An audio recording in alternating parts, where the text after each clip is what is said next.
Hello race fans, welcome to the start of a brand new season for the 2024 Chinese Grand Prix. We're here at the Shanghai International Circuit for the first time for the debut of the season, and let's see what our drivers can do in their new machinery around this iconic venue. And here we go to your practice report for the Chinese Grand Prix. And Fernando Alonso in his new Toyota Sea got the better of his senior teammate Kato Watanabe. However, in practice 2, the exact same thing for Alonso, cracking it into the top 4. So in the hands of Alonso, the TF113 seems to have supreme pace with their newly redesigned engine, and with the new regulations on the engine side coming through, Toyota's new experiment seems to be working very well, at least for Alonso. The setup that they're running is relatively high downforce, but China with very tight corners, but that long back straight will no doubt provide good overtaking, and straight line speed will be an important factor in this race. Toyota Racing announces that, at least on all development sides, on R&D side, their facilities are all up to the standards of a top team. So will we finally see Toyota make the jump to fighting for the constructors? We'll have to wait and see. Rain scheduled for the very end of qualifying, but overcast conditions, but no rain for the race. Kato Watanabe heading down towards turn 16 now. Going very rapidly. The new engine really working for the Toyota team, 3rd overall.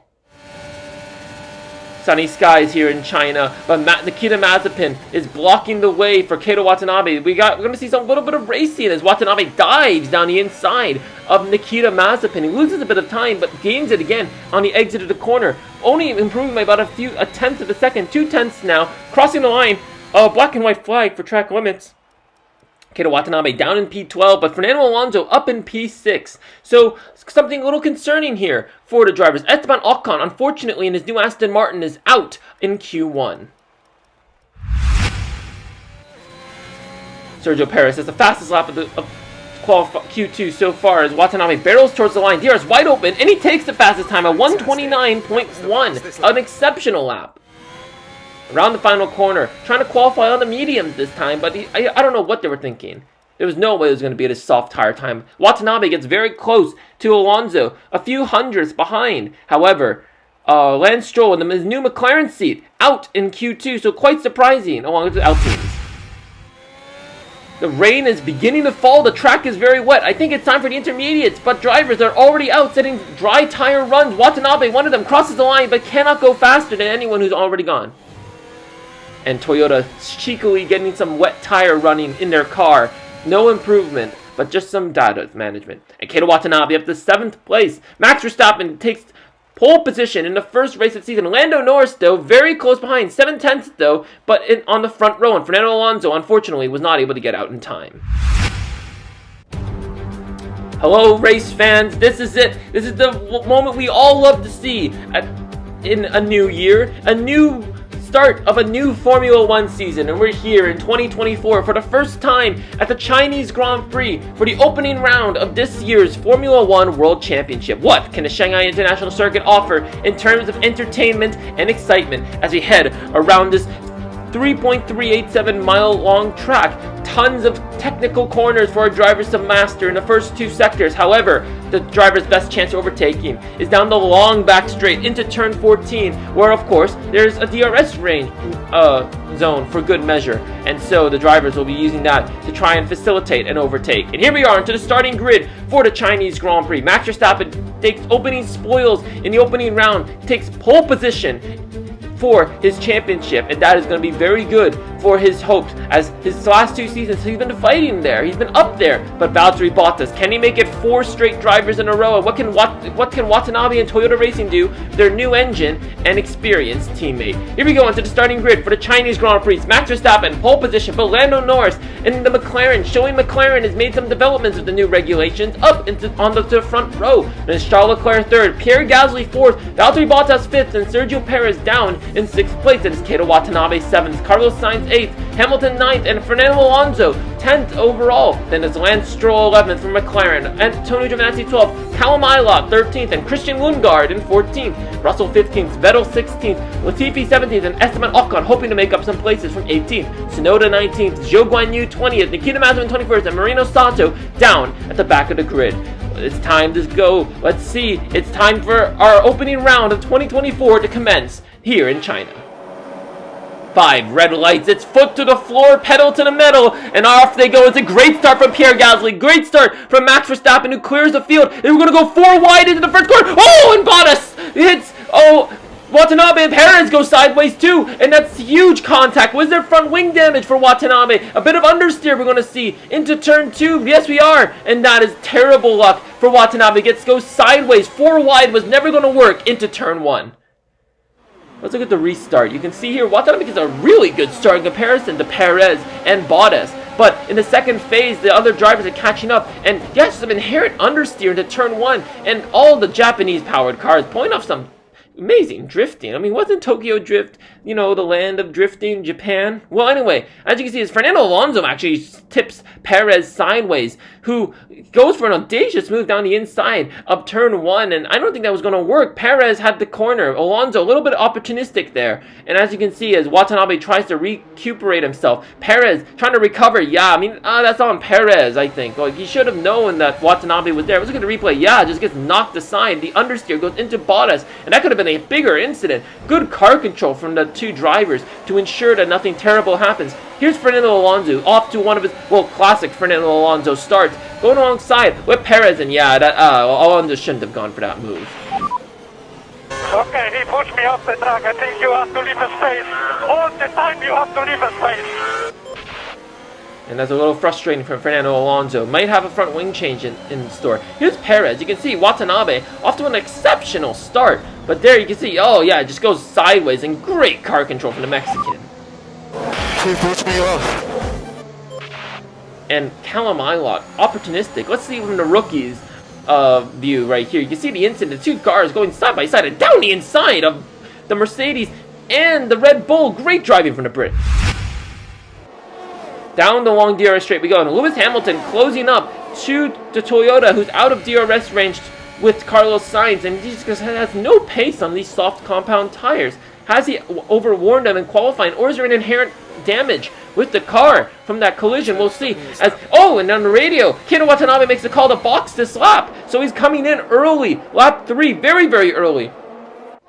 And tire wear around China is very high in comparison to other circuits, so the degradation might be there. However, the Pirelli have said that with this year's tire compounds, it could be a 2-stop race. So what is Watanabe going to go? Is he perhaps going to go for an audacious 1-stop perhaps? There he is. The front wing change is coming on. And Watanabe and Toyota are slapping on the hard compound tires. So are they going to see if they can make a 1-stop work around China? It is a little hard because of the tire degradation, no pun intended. But Watanabe on those hard compound tires will see what he can do and see if he can lay down the pace on his opening lap.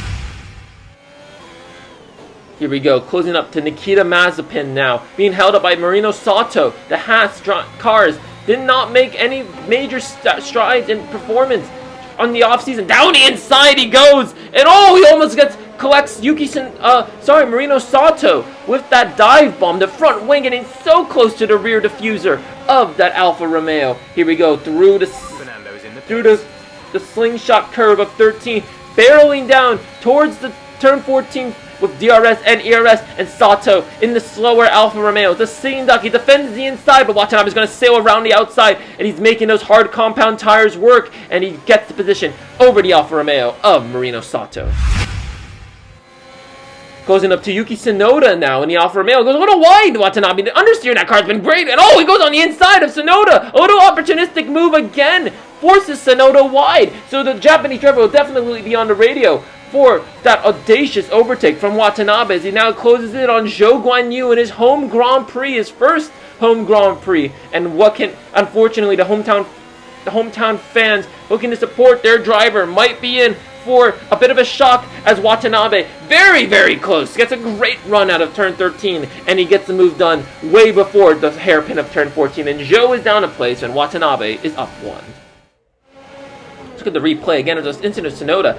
A little opportunistic move. They were a little side by side slightly, but I mean, it was a bit of an audacious dive bomb, and yeah, the contact there. Tsunoda will definitely be on the radio asking about damage.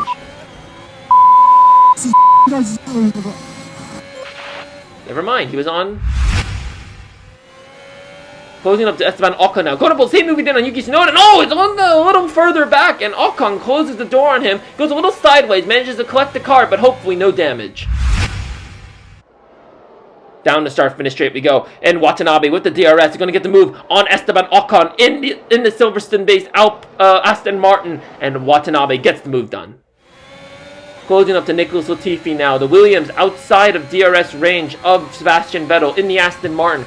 Watanabe closing with the DRS wide open, ERS deployed, and Latifi will be unable to put up a stout defense against Watanabe as he reaches up to excess speeds of over 200 miles per hour into the turn 14 hairpin, guides the car naturally through that corner, and now closes in on Sebastian Vettel in the Aston Martin. Through turn 16 we go. Late on the brakes, Watanabe. It goes a little wide on the exit. However, the FIA have not been monitoring track limits at that corner as he barrels down towards Sebastian Vettel with the DRS deployed down the inside into turn 1. He was a bit wide, and Vettel's going to see if he can pull the switcheroo down the inside. Side by side they go, but Watanabe, what's going to happen? He gets the better traction on his hard compound tires, and he holds position on Sebastian Vettel.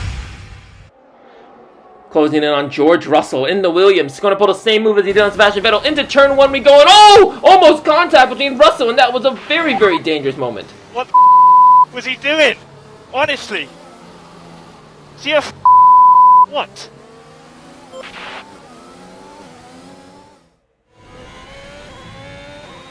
Closing into the pit lane, and Antonio Giovinazzi pits on this lap along with Callum Ilott. So Watanabe is going to gain some places. Is he going to maybe make it in the top 10? No, he doesn't beat Ilott, but he beats Giovinazzi out of the pit lane and now is very close to the Alpine. Closing in on Callum Ilott, and now barreling down the straight. DRS wide open and battery deployed. Ilott, DRS wide open down the straight, but Watanabe's got the pace advantage over the Alpine. Down the inside into turn 1. Again understeer into the side of the Alpine, and Ilott's not going to be happy about that. Watanabe, though, being very audacious this race. Closing on to Lance Stroll in the McLaren, and more drivers pitting, and Watanabe up into the top 6. A brilliant recovery drive considering the first lap contact. Very close to the McLaren now, but the McLarens do have superior pace over the Toyota, but Watanabe up at the pit. And that's Sebastian Vettel slowing down, and it seems to be an engine failure, and that is not the way you want to start a brand new season. Look at the replay. You can see Sebastian Vettel around the corner. Yeah, the engine just blows up. And unfortunately, the new power unit regulation seems to have not helped Aston Martin at all. Could reliability be a factor in their season? Closing up to Lance Stroll in the McLaren now. Watanabe, he's been on those tires way longer than Stroll, but he's just managed to make them work. The tire saving that Watanabe's been doing this race has been nothing short of exceptional as he closes up to Lance Stroll, dives down the inside into turn 6. Unfortunately, goes way too wide, and Stroll holds the position. But the fact that Watanabe has been putting these audacious dive bombs on shows that he's raring to try and get into P4. Down the DRS straight we go. Rear wing wide open, ERS deployed. Is Watanabe looking to make a move? He's closing at a rate of not. Stroll, is he going to try to defend? No, he isn't. Watanabe down the inside into the hairpin, squeezes Stroll out. Is he going to get the move done? He is. A little kick of the rear end, and Watanabe up into P4 to complete a beautiful recovery drive from 21st to 4th after first lap contact caused him to change his front wing on lap 3. He's up into P4, best of the rest. The podium seems to be a little out of shape, but he goes wide. The tires not gripping into turn 1 as they have all race long, and Stroll goes on the inside and takes the place back. We're going to go get another chance. Watanabe is on Lance Stroll in the McLaren. Has the McLaren driver worn his tires too much, trying to hold the advantage against Watanabe in the Toyota? Let's see Watanabe down the inside into turn 14. Much more measured move with DRS. Goes wide. Is Stroll going to get it in? No, he isn't. Stroll gets a terrible exit, and Watanabe holds the position. Oh, and that's Nicholas Latifi pulling off to the side of the road. And another Mercedes customer team having power unit failures on this race. Let's look at the replay. Around the same... it's not the same place as Vettel retired, but Latifi's not going to be happy about that. And Mercedes are going to have some questions to be answered about their power unit reliability. Yeah, we just got to put this one behind us. That's probably the best thing, Latifi.